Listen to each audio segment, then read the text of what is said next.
xaalis bu mu ko amee la kër nag du am 70 milliards yuy nelaw fenn ci trésor public nga ne kër gi dafa am sinistre financier parce que tey bu ñu doon appliquer plan social xam nga lu ñuy def xaalis AIBD ba nekk ci trésor ci li ñuy jël pour fay agent yi ça c'est dramatique c'est pas normal alors que AIBD amul problème mu finance donc le motif économique pour licencier 500 et quelques travailleurs ça n'existe pas amul. léegi Mohamed lu ñu bëggoon xam mooy que déglu naa la bi ngay commencé di waxtaan nee nga finalement mun nañ bañ a licencier les 514 personnes yoo xamante ni ñu ngi liggéey foofule xanaa am na loo xamante ni jot ngeen waxtaan ak direction bi parce que bi ñu ko dégluwee le directeur général nee na à la kulli àll y a pas de solution il faut que ñooñu dem fan ngeen toll ci négociation yi parce que fu mu toll ni su ma la dégluwee bu baax dafa mel nii léegi syndicat yi moom déglu leen seen syndicat yi vous allez directement au front comment ça se passe syndicat yi moom représenté tuñ parce que nag boo fekkee da ngaa faillir à ta mission dañ leen di teg à côté parce que ñun nag nous sommes majeurs et vaccinés te xam nañu xàmmee nañu ràññee nañu donc am na loo xam ne nii c'est te AIBD du suñu poste bu njëkk donc am na fu ñu jaar on a de l'expérience et je rappelle qu'à l'AIBD nous avons des cadres chevronnés te problème bi mooy processus bi la ñu biaisé léegi ci solution yi nga doon solution yi ñuy proposé est-ce que commencé ngeen waxtaan ak DG bi ci loolu. non dafa ne dafa il s'est retiré d'abord ñun dañuy refuser d'abord la commission bi demoon à Saly parce que amuñu aucune légitimité bu fekkee délégué yi légitime ñu pour représenter les travailleurs ñun on a saisi l'inspection du travail pour mu ñëw procéder à une nouvelle élection des délégués légitimes capables de représenter les travailleurs une fois que c'est fait ñu mën a toog nag en commission ad hoc jàkkaarloo ak la direction defal ko ay propositions parce que les propositions yi ñuy def l'AIBD l'avenir de l'AIBD c'est avec ces projets structurants yi nga xamante ne l'état sortant bàyyi na ko fi. avant ça. j'aimerais laaj la est-ce que d'accord nga ni. que les 938 agents yi ñu jàpp ni bëri nañ vraiment ci AIBD. ñu leen recruter à partir des dernières années là. est-ce que jàpp nga ni effectif bi dafa pléthorique comme ni ko DG bi waxee. est-ce qu'il y a eu des recrutements yoo xamante ni jaarul yoon. c'est loin d'être pléthorique. pour vous dire soo diviser 938 par 14 aéroports. l'AIBD c'est pas seulement Diass. on a 14 aéroports boo ko diviser ça te donne 67 personnes ça c'est pléthorique tu vois au Maroc aéroport Mohamed V ils sont près de 18 000 employés à Charles de Roissy Charles de Gaulle 28 000 lañu donc Sénégal il faut que les gens arrêtent de dire te moom li ma ci jaaxal mooy au départ il disait que AIBD dafa war a recruter waat il a trouvé un personnel bu mu fu ñëwee parce que je rappelle que le DG Abdoulaye Dièye bi muy jël fonction premier salaire bi mu fay te jëlagul woon kenn ku mu indaale moom 869 agents la. DG bi dafa indaale kon. mais bien sûr. ñaata la indaale. bon du ma fi nekk di wax nombre. ah mais il faut pour la transparence il faut dire. non moi je connais pas exactement. am na ñuy wax ni ci journaux yi 128 138. am na ñuy wax 100 am na ñuy wax 40. mais xam naa ne est-ce que yow gis nga leen yow. am na lu ñu mu indaale. gis nga leen fan lañ jógee. bon il est venu avec des conseils techniques. FSDBJ. xam nga man du ma xool appartenance man li ma amul solo. mooy sénégalais bu ne am na droit liggéey. parce que AIBD ça n'appartient à personne ça appartient à tous les sénégalais man moomuma ko ñoom moomuñu ko sénégalais yee ko moom donc sénégalais bu am compétence war na mën a liggéey AIBD comme war na mën a liggéey beneen boîte donc moom bu ñëwee c'est normal que mu indi ay nit parce que nit doo ñëw yow tunug rek mën a bokk fu mel ne AIBD donc di nga c'est normal que mu indi ça veut dire que poste yu mu indi ay postes yu ñu pourvoir la fekkul ay postes mu doublé ko donc il a am na ñu mu indaale mais ñun loolu dérangé wuñu mais li ñuy xamal nit ñi te li ma metti mooy li ñu bett ci moom rek mooy moom da doon wax ne du licencier kenn te doon wax ne personnel bi pléthorique mën nañu gën a jëlaat parce que li tax ma bëgg a ñëw ci projet yi relancer waxee loolu bon wax na ko plusieurs fois parce que suivre naa ko Sibdeco mu wax ko suivre naa ko ci une émission à la RTS su ma juumul mu wax ko. mais ci luñ ko dégg nee na le personnel là. avec ce personnel là kenn mënul relancer l'aéroport. non c'est donc la solution c'est wàññi. non c'est pas la solution moom solution boobu moom moo ko gis xam nga lu tax. gis nga boo ñëwee ci kër AIBD bokkul ak gouvernement c'est une direction. tu trouves des fonctionnaires. alors là-bas je te dis qu'on a un top management de qualité il y a le CODIR moo xam ne mooy regrouper les chefs de pôle et les directeurs exécutifs nga tëb instance boobu une affaire aussi importante nga war a dindi 500 personnes nga tëb instance boobu waxtaanoo ak ñoom le top management nga tëb le COMEX bi nga xam ne mooy regrouper les directeurs exécutifs waxtaanoo ak ñoom tu choisis de te retirer dans un hôtel à Saï avec des soi-disant délégués de personnel bu amatul benn légitimité des syndicats.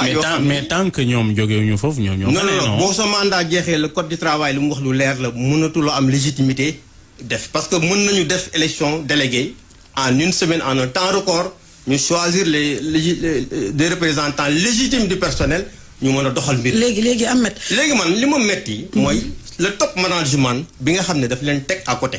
ça c'est pas normal.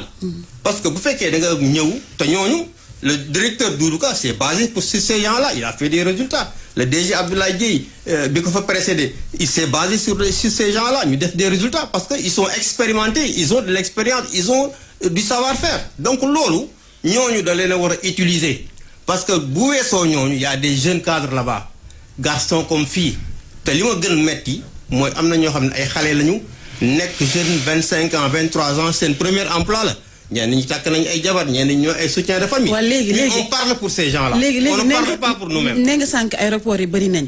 boo jëlee effectif boobu boo ko diviser sànq lim la jox lim bi ndaw na. pourquoi pas ngeen waxtaanee ngeen am solution boo xam mën na am redéploiement ou bien da ngeen a bëgg a fekkiwu mais ñun loolu la ñu wax redéploiement du personnel reprofilage du personnel et qui relancer les projets pour que AIBD mën a am avenir parce qu'on a 3 projets vraiment innovants et structurants bi njëkk mooy AIMAC bi académie des métiers de l'aviation civile dañuy former des pilotes maintenant di former des techniciens mu am aussi ce qu'on appelle EMERO nga xam ne centre de maintenance la ça permet bu paree au Sénégal ñuy réviser des avions di réparer des avions. loolu yëpp ci lañ nekkoon ci ay projets yoo xam ne projet yooyu yëpp a taxaw benn projet doxatul ils ont arrêté tous les chantiers.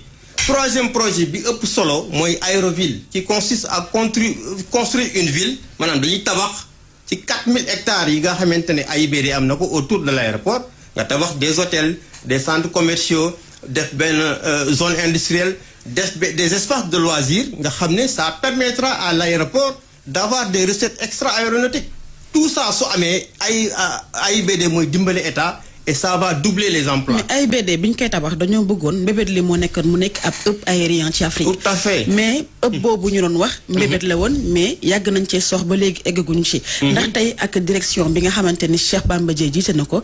jàpp nga ni day gën a suux mbir yi. mais c'est-à-dire que moom option booy xool dafa mel ne du atteindre objectif hub aérien bi parce que hub aérien bi boo ko bëggee bëgg nekk hub sous-régional mais da ngay am yi ñuy wax nii yi ma lay wax nii bu taxawee AIBD mais quand même. recette yi day jóg emploi yi day yokk mën nga sax doubler personnel AIBD am na capacité de dem ba plus de 2000 personnes donc loolu il faut qu'on soit ambitieux maintenant su fekkente yow da ngaa tëju ak sa xel bopp rek benn xel doyul.